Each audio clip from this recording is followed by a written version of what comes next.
Itu apabila Allah sudah menghendaki. Menya Allah ka kehendaki. Gepekuat getanya untuk dan ibadah. Tanpa perlu getanya kerja dan usaha. Maka Allah sendiri yang menyiapkan sebab. Seperti contoh Siti Maryam.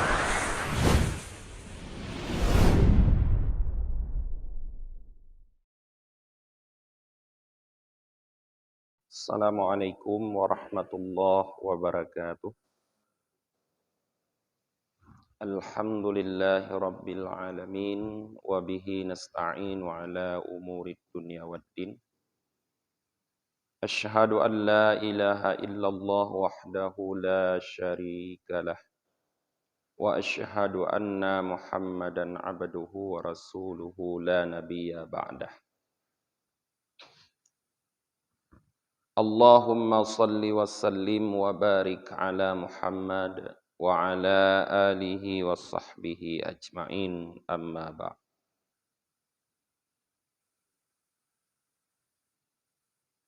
Allahumma allimna ma jahilna wa dhakkirna ma nasina wa fahimna ma lam nafham.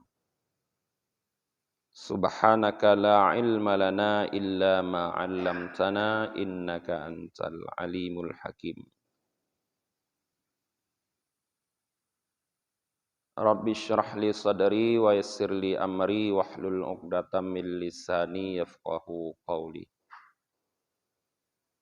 Sidang jamaah subuh yang dirahmati oleh Allah Subhanahu wa taala.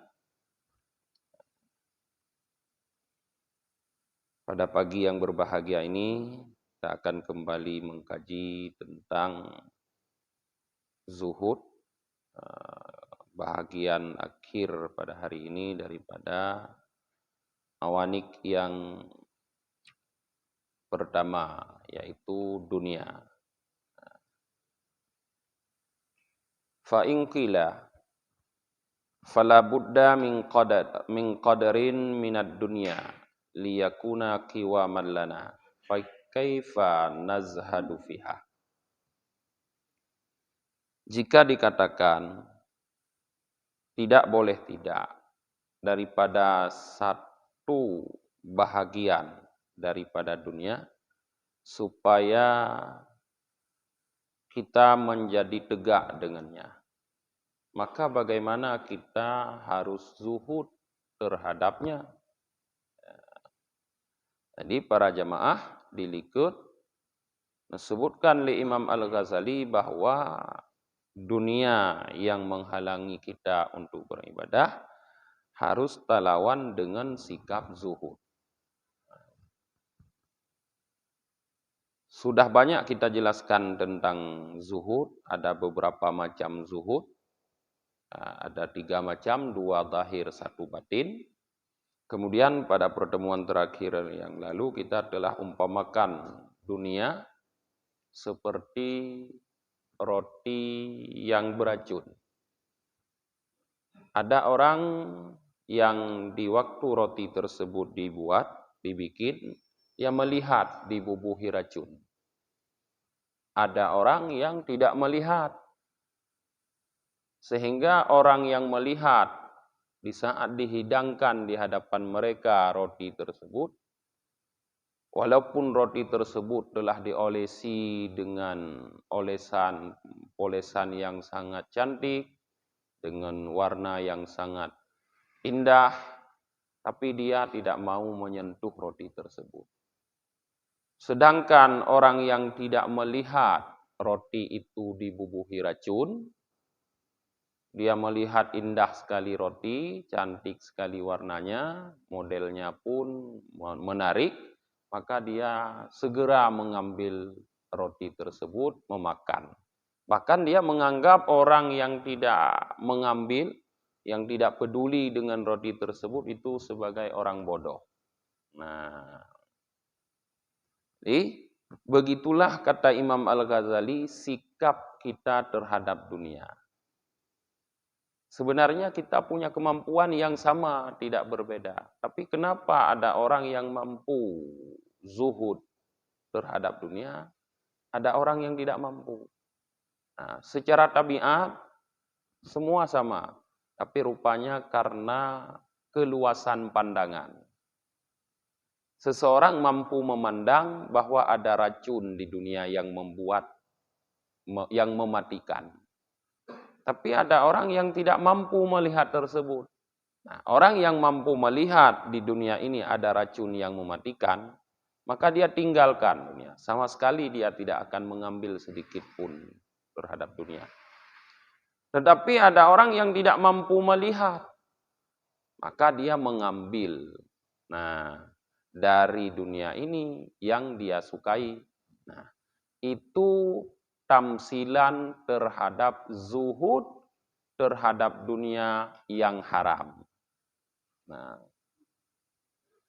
sedangkan tamsilan terhadap zuhud dunia yang halal, yang mubah, ya, kata Imam Al-Ghazali, seperti seseorang melihat dunia ini seperti roti juga, tapi di saat roti itu dibikin, diludahi roti tersebut oleh pembikinnya.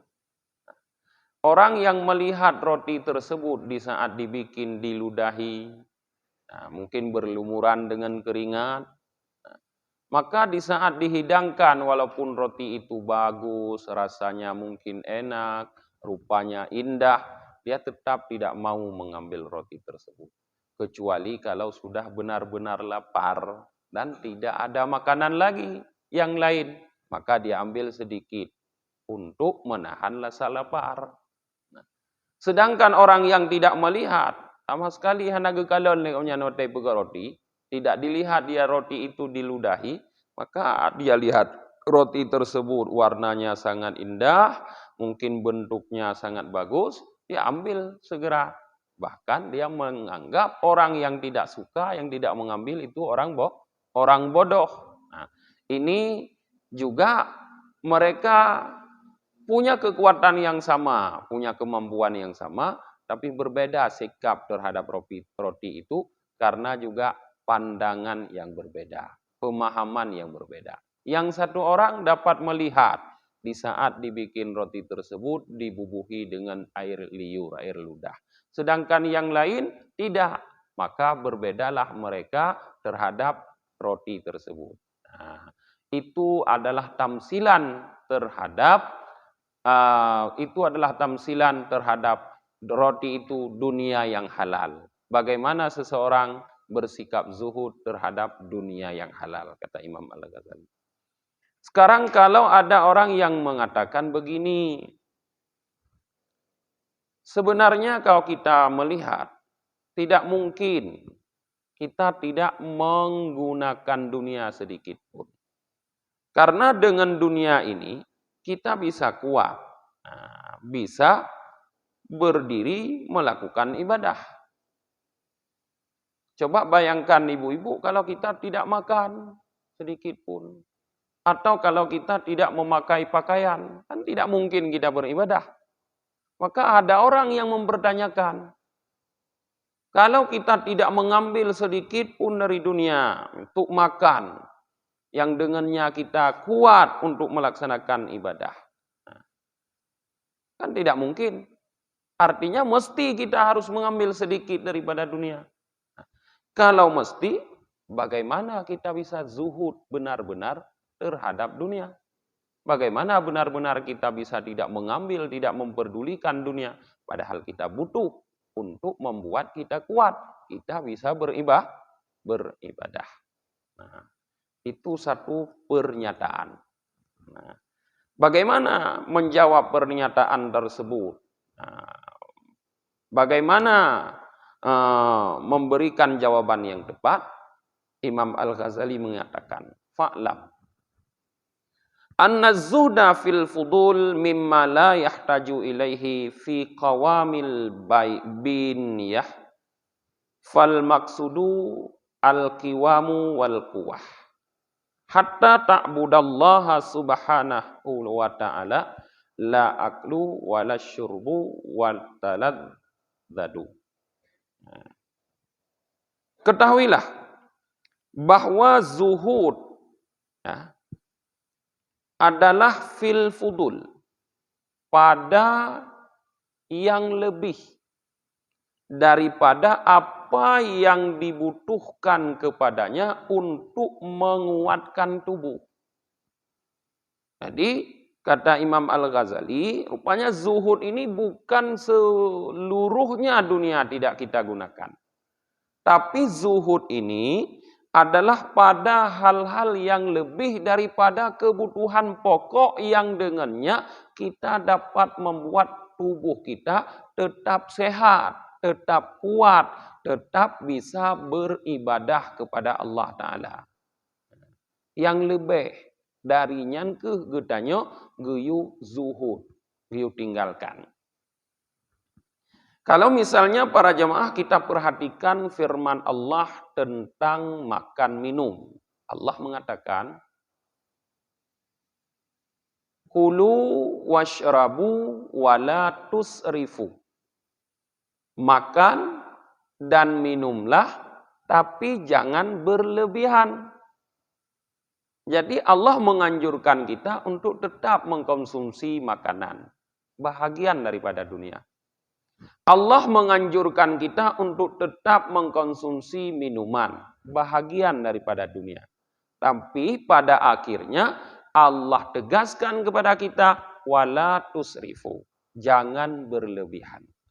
Artinya sikap berlebihan terhadap makanan dan minuman, inilah yang dilarang oleh Allah, karena inilah kalau kita lihat dari sudut pandang penghalang ibadah yang dapat membuat terhalangi kita daripada beribadah kepada Allah Subhanahu wa taala.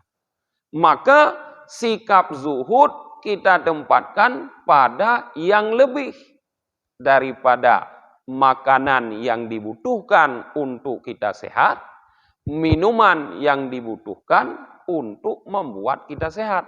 Dari itulah kita harus bersikap zuhud, kata Imam Al-Ghazali.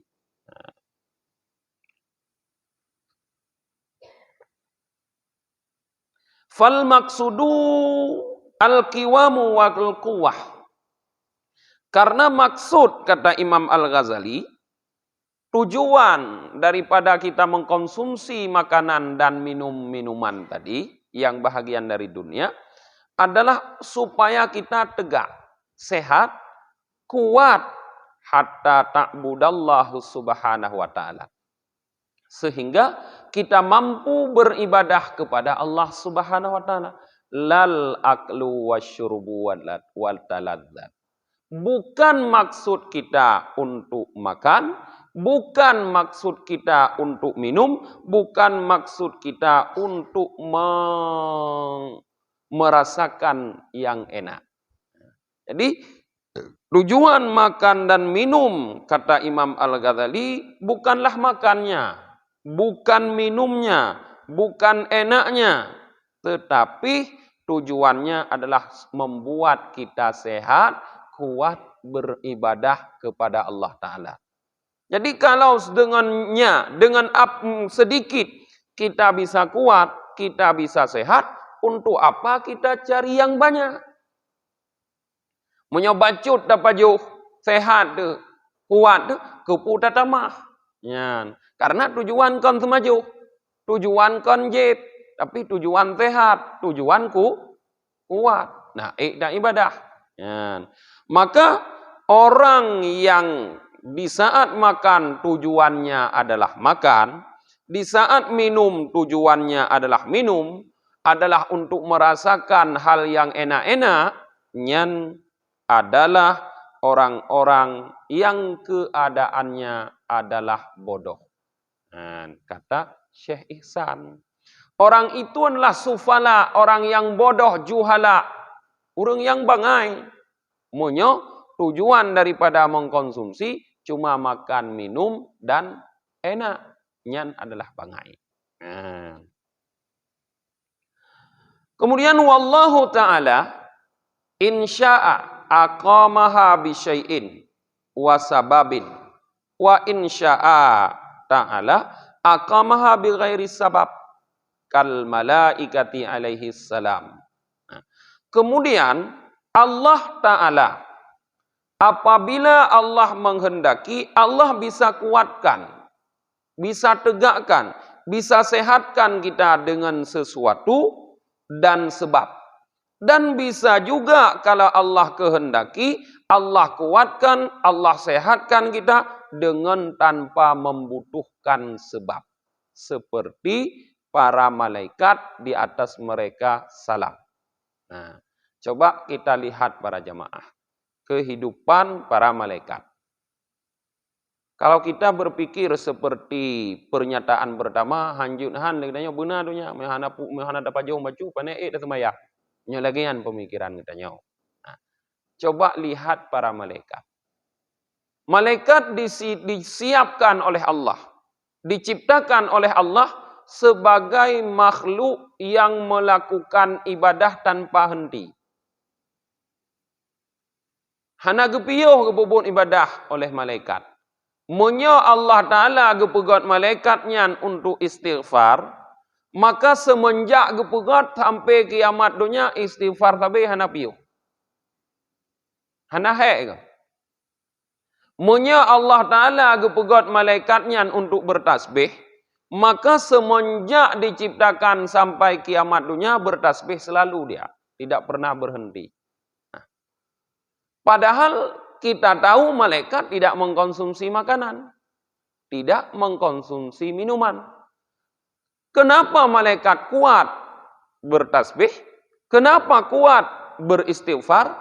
Ini adalah karena Allah menghendaki mereka kuat tanpa perlu sebab. Jadi bukan sebab yang menguatkan, tapi Allah yang membuat kuat. Jadi bisa juga kita manusia seperti itu. Maka kata Imam Al-Ghazali ada dua model.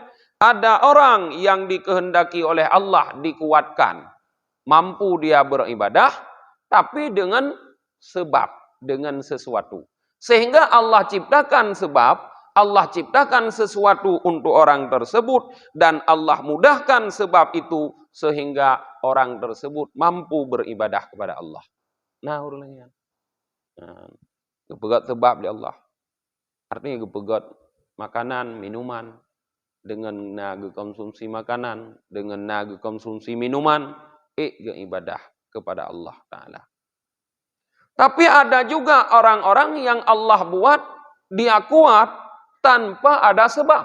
Seperti para malaikat. Nah, Allah kuatkan orang tersebut tanpa mengkonsumsi makanan, tanpa mengkonsumsi minuman, dia tetap kuat beribadah kepada Allah Ta'ala. Nafi modelnya. Nah. Thumma in kana bi syai'in insya'a fa bi syai'in hasilin indaka au bi talbika kakasbika wa insya'a bi syai'in ghairihi yusayyibhu laka min haitsu la tahtasib min ghairi talbin minka wa kasbin. Kemudian jika ada ianya Allah Ta'ala menguatkan kita, seorang hamba, dengan sesuatu, jika ia kehendaki, maka dibuatlah sesuatu yang sesuatu itu kita dapatkan. Hasil di sisi kita. Atau dengan sebab kita mencari sesuatu tersebut, atau kita usahakan sesuatu tersebut. Munyo Allah kehendak, getanya kuat dengan sesuatu. Bisa Allah buat sesuatu itu langsung ada pada kita. Bisa Allah buat sesuatu itu kita cari dan kita usahakan. Jadi orang yang kuat dengan sebab-sebab dua macam. Ada yang diberikan sebab tersebut langsung kepadanya tanpa berusaha, tanpa mencari. Ada yang Allah buat orang tersebut mencari dan mengusahai sebab tersebut. Sebab kuat menunda pegah makan minum. Na urung yang hana perle mita makan. Na yang hana perle minum. Na keroy. Dalam Al-Quran dicontohkan Maryam, ibu Nabi Isa alaihissalam. Kullama dakhala 'alaiha Zakariyal mihrab wajada indaha rizqa. Setiap kali Nabi Zakaria masuk mengunjungi Maryam ke dalam mihrabnya, di dalam mihrab, wajada indaha rizqa. Selalu Nabi Zakaria dapati di sisi Maryam itu sudah ada rizki, sudah ada makanan, sudah ada minuman. Padahal Maryam tidak pernah keluar mencari makanan dan minuman. Qala ya Maryamu anna laki hadha. Nabi Zakaria berkata, wahai Maryam, dari mana ini? Bagaimana kamu bisa mendapatkan ini? Qalat hiya huwa min indi rabbik yarzuqu may yasha. Maryam menjawab, makanan ini semuanya disiapkan oleh Allah. Min indi rabbik. Disiapkan oleh Allah, Allah memberikan rizki kepada orang yang dikehendaki. Jadi ada model orang yang sebab itu langsung diberikan oleh Allah kepadanya tanpa perlu dia cari dan dia usahai. Ada orang yang harus diusahai, harus dicari. Yang model-model gedanya, model umum masyarakat. Upaya napu dapat jauh, kak dia kerja idanya. Dengan dah kerja, napeng, dengan napeng, nangan dah belobru, jut dah dagun, dapat jauh. Yang model gedanya. Nah, dengan dah semaju, kuat, dah ibadah. Nah, dua model. Wa in syaa bi syai'in ghairihi yusayyibhu laka min haitsu la yahtasib min ghairi talbi minka wala kasbin. Dan jika Allah menghendaki ya, dengan sesuatu selain ya, tanpa perlu talab dan kasab, tanpa perlu mencari dan berusaha, yusayyibhu. Nah, Allah beri sesuatu tersebut bagi kita dari tempat yang tidak terduga-duga, tersangka-sangka, terkira-kira, min ghairi talbin minka wala kasbin, tanpa kamu cari dan kamu usahakan. Nyo kagak kehendak oleh Allah sih. Beda begilik dan nyo anak kerjanya de.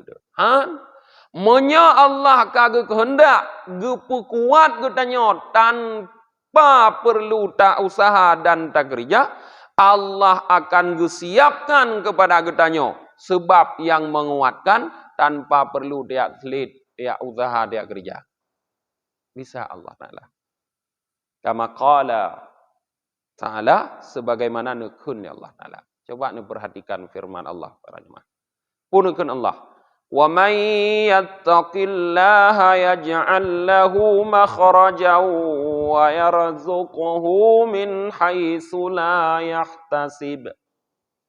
Dan siapapun yang takut terhadap Allah Ta'ala, yaj'al lahu makhraja. Allah jadikan baginya jalan keluar.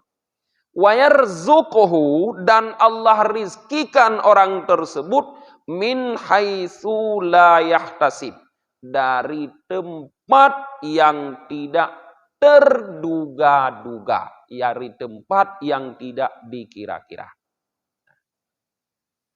Itu apabila Allah sudah menghendaki. Menyo Allah kehendaki gepekuat getanyo untuk dan ibadah tanpa perlu getanyo kerja dan usaha, maka Allah sendiri yang menyiapkan sebab, seperti contoh Siti Maryam. Allah ini. Nah, dari tempat yang tidak terduga, dari tempat yang tidak pernah getanyo kira, getanyo sangka, dari sinan Allah juk sebab kepada getanyo, sehingga tetap getanyo kuat dalam beribadah. Nyan menyo maksud adalah ya, untuk menguatkan badan beribadah, bukan maksud untuk makan dan minum. Jadi di dalam ayatnya Allah berkata, wa may yattaqillah, orang yang takut terhadap Allah. Bermakna sebagai syarat Allah buat sebab itu bisa ada tanpa kita cari, tanpa kita usahakan, adalah ittaqillah, takut terhadap Allah. Jadi tidak ada orang yang Allah siapkan kepadanya sebab untuk kuat, ya, sebab untuk sehat, tanpa dicari dan diusahakan, kalau orang tersebut tidak bertakwa kepada Allah. Jadi hanya orang-orang yang bertakwa kepada Allah. Maka dalam satu dialog diskusi antara seorang guru dan murid, gurunya Malik bin Anas, muridnya Muhammad bin Idris, yang populer dengan Asy-Syafi'i, Imam Syafi'i. Bagaimana seseorang diberikan rizki oleh Allah? Gurunya di saat itu, Imam Malik bin Anas mengatakan, Allah memberikan rizki kepada seseorang tanpa perlu orang tersebut mencari. Sedangkan Imam Syafi'i di waktu itu mengatakan orang diberikan rizki oleh Allah harus dicari, harus diusahakan.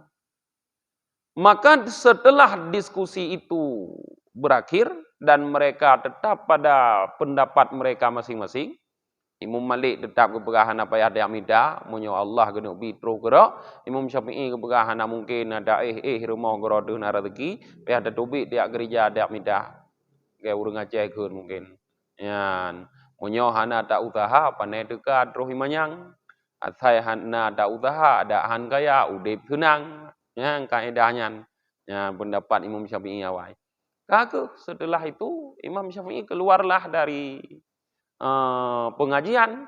Nah, lalu berjalanlah dia di kampung. Dilihat ada orang yang sedang memotong anggur. Lalu Imam Syafi'i berinisiatif membantu orang tersebut. Membantu untuk memotong anggur. Setelah selesai pemotongan anggur, maka Imam Syafi'i diberikan sedikit anggur sebagai rasa terima kasih orang tersebut kepada Imam Syafi'i. Setelah Imam Syafi'i menerima sedikit anggur yang diberikan tadi, Imam Syafi'i teringat gurunya di rumah. Tak puas baju ke gure, sayang likopnya be anak baju anggur, tanya ada baju anggur. Lalu Imam Syafi'i makan anggur tersebut dan sisanya dia bawa pulang ke rumah, ke gurunya. Sampai di rumah di gurunya, dia katakan kepada gurunya bahwa dia tadi keluar membantu orang memotong anggur, lalu diberikan sedikit anggur. Dia sudah makan, sisanya diserahkan kepada gurunya untuk makan. Kata Imam Malik, inilah yang kita diskusikan tadi. Yang tanya pegah taknya, hai Syafi'i nyo kenyo. Iroku bersikeras bahwa rezeki kebila Allah payah tatubit dia minta. Yang kira kak payah tubit tanya kak minta. Kak bantu urang baru na rezeki. Ilung karena lung pegah rezeki terus yang nak bila Allah. Terus gerai nah payah lung nyapu tapu rumah terus ilung rezeki. Artinya sesuai dengan pandangan sendiri, pandangan, kemampuan dan tingkat kita di saat tersebut. Para jemaah. Jadi tidak perlu ragu katanya. Bek wate sakit, ladum tanya wate sakit kan merasa sakit. Sayang anak min anak tho kira nyo sakit, tho yang minta. Lung sakit. Yan. Di saat itu kalau kita bersikap seperti itu, artinya kepercayaan kita kepada Allah sangat rendah. Kurang taat yakin ke Allah. Kita lebih yakin kepada sebab yang Allah ciptakan daripada Allah sendiri yang menciptakan sebab. Kerjakan sebabnya. Ya kan? Di saat sakit, haik dah gereja, nyan kawuh di danyo hana rezeki. Kau bi rezeki kan umit. Kau minta beruh kan umit. Kau minta peng jajan kan umit. Kau belau baje kan umit. Kata sakit danyo. Menyo mati ku kiban yo anu ku hana tau perumun. Nyan ni dia fikir. Dipna urang ka mati hana mati anu. Entang tak udip. Nah yang leuh mati kapnya anu ke berhasil, jut ke sarjana, jut ke ulama, jut ke pejabat, leuh mati kapnya. Ulama-ulama jamun, leuh mati yah ke jut ke ulama. Imam Syafi'i beliau menjadi ulama besar bukan di saat ayahnya ada, tapi setelah ayahnya tiada di waktu beliau kecil, beliau diasuh oleh ibunya. Ibunya yang mengasuh beliau, yang mendidik beliau, yang mengantarkan beliau ke tempat-tempat pendidikan sehingga beliau menjadi orang hebat. Anak yatim, le yang je ke pejabat anak yatim tu. Bekas orang miskin raja. Nah, artinya kita harus yakin bahwa Allah yang menciptakan sebab bisa memberikan sesuatu kepada kita tanpa perlu sebab. Nah, Faidan la tahtaju bihalin ila talbin wa iradah. Maka kalau begitu para jemaah, kalau maksud daripada kalau yang menjadi maksud kuat dan sehat badan bukan makan dan minum, kalau yang menjadi maksud adalah sehat dan kuat bukan makan dan minum, maka tidak diperlukan di dalam suatu keadaan kepada mencari dan menghendaki dunia. Jadi, keadaan, ada waktu, ada situasi, ada kondisi, ada masa yang kita tidak perlu cari dunia tersebut, tidak perlu terbayang pun, tidak perlu kita menghendaki dunia. Kalau maksud kita adalah kuat dan sehat. Kon makan ngan minum. Maksud dengku rana menolak pegah nak semaju ai maksud nak sehat badan de, nak kuat nak dan ibadah. Berarti tujuan rana nak semaju podra kuat dan sehat nak ibadah. Menyonyan maksud ne yakin bahwa Allah bisa gepu kuat rana bisa gepu sehat lagi gepu kuat gepu sehat malaikat. Ge ibadah berarti hana perle sabi-sabi ni amida. Tapi munyo hana ne biuh-biuh nak amida. Mulai tubah bengah sampai rap bengah kembali hana ne biuh nak amida. Nyan berarti maksud ron kon kuat, kon sehat. Tapi maksud mengumpulkan makanan, mengumpulkan minuman. Nyo ne pegah tujuan nak sehat nak ibadah ni mana ada amida po ibadah. Nyang ka katulit. Antara ucapan dengan perbuatan sudah lain. Yang maksud mana pegah mana tapi pebut kamu deh. Fa illam taqwa ala dzalika zuhdi. Jika kamu belum kuat terhadap demikian zuhud. Maksud ron lao melihat. Nyan dengkuhan kamu dah. Kon rudak titi Maryam tawa kamu dengku. Atau kon lagi Imam Malik kamu dengku. Mungkin lagi Syafi'i ubud mendong kamu tanya. Kamu han mungkin dengku menyomo rumah terus gerai. Lagi dengku le urang bi terkah kamu thoy abi terkah. Kamu baru nabi terkah payah miak midatung miak memetung le rada gede kupi nyai tem bi terkah. Mungkin lagi nyan pikiran itu nyoga. Nyan munyo memang lam zuhud lagi nyan kita nyoga. Wa talabta wa aratta munyo mentong memang kita nyo perle te amida. Mantong muhundu fanwi bidzalikal uddata wa taqwa ala ibadatillahi subhanahu wa ta'ala. Juzid anak pupu kata Imam Al-Ghazali. Carilah apa-apa. Silakan kamu berusaha, tapi jangan lupa niatkanlah dari usaha itu. Niatkanlah dari mencari itu adalah sebagai bekal untuk menguatkan kita beribadah kepada Allah Ta'ala. Nyanit berdua rupanya. Kirana budah le sembayang tubuh lagi ya kerja. Memang mi hana kerja dah. Dron urinong, kan? Dron kan putuh dron pep rumah. Putuh dron kan budah ni kerja, be aduh ni rumah. Nginggop kerja. Dan bi kan menyaduh ni ron. Hai ron rencana ni putuh dron kali udah putuh dah. Tapi hang kumah urinong hana jabut, kan? Ka hana dengar, ka pep. Kon sibuk ni pakai rumah. Dan pegod draw dekat aulia kau pakai enggak ana mungkin ke budah tetap budah ya kerja tapi baik dua kali Imam Al-Ghazali menyoman tong ne budah ni ya kerja lagi nya wate ne ya kerjanya nunit bahwa drone mencari bekal. Uddah, isti'dad namanya. Mencari bekal ya untuk menguatkan dalam beribadah kepada Allah. Dunasyahwati wal ladzat, kan memperturutkan keinginan dan kelezatan. Kan. Ya, berlagainya nit. Karena nepegah li Rasulullah, innamal a'malu binniyat wa innama likulli imri'in manawa. Semua amal, bekerja ini amal. Innamal a'malu binniyat. Nilai pada Allah sesuai dengan niat. Munyo ne budah ne yak kerja, ne nit nak mencari bekal supaya dengan bekalnya nak ne ibadah, maka jak drone jak mitanya nyan bisa berubah menjadi ibadah. Karena need God muno, maka bernilai God. Tapi munyo need bro, bernilai bro. Need ne budah nak kerja, ban ne budah pun need ne ju hana terbayang membacut pi wate ne buka usaha nak ku ibadah. Terbayang wate ne buka usaha nak ku pegang rumah nak ku belum tahu. Tok kedunya lah. Ka hana tapuna inan malah menghalangi kedanyo dalam beribadah. Berarti bak need pun.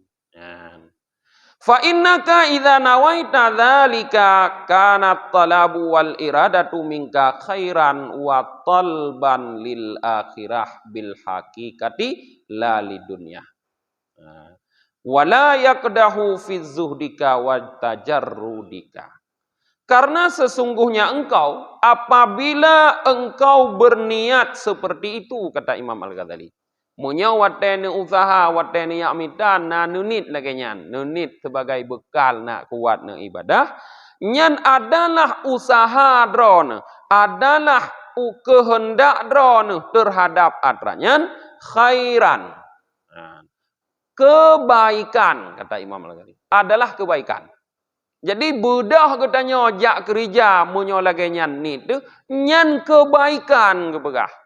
Wa talban lil akhirah bil hakikah, dan juga merupakan mita akhirat nyan. Kon mita dunia secara hakikat takalon nyan minta akhirat. Walaupun secara zahir mita dunia. Hayak kerja kau mita dunia secara zahir. Tapi hakikat jih urang mita akhiratnya. Nyan. La lid dunia, kon karena dunia. Wah, munyo lagi nyan ni. So yang depu ranyan draw dengan Allah Taala, gop hanai de, nai depu. Nyan boleh sama-sama ali katanya udah budah bungoh dia usaha dia kerja. Tapi hana sama itanya. Urang lain mudih kadang itanya muno. Mudah-mudahan tanya roh urang yang laginya yang need ate ya usaha supaya kuat ge ibadah kepada Allah. Bukti menyolagainya nit hana legopnya terlalu memfokuskan diri dalam usaha. Tapi asai ka kuat ke pulam, ya kan? Kapernde kang kuat menitanya udah minta asai ka kuat ada perlu thai tanya. Tapi menyonit dengan lagainya fit murile ju bak lahir. Je tanda berarti gema habis. Oh menyoka gema habis nyan berarti kon perlu kuat dengan perlu pusapat. Yan. Nyan munyo lagi nyan nit berarti nyan kondunya tapi akhirat. Wala yakdahu fi zuhdika wa tajarrudika, dan tidak tercela pada zuhudmu dan tajarrudmu. Nyan yak mita lagi nyan puan na kira zuhud mendang danyo. Na kira tajarrud mengasingkan diri pada dunia, munyo mentang dah kerja lagi nyan tujuan tu yaitu na bekal na dan ibadah.